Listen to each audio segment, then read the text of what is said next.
Boss, how did you create all of these employee folders so fast? I got you. Add an "the" in front of each name in double quotations.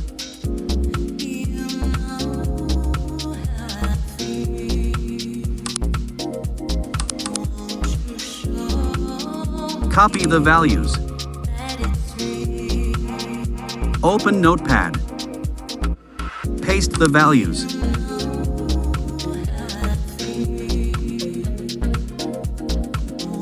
Save as a .bat file.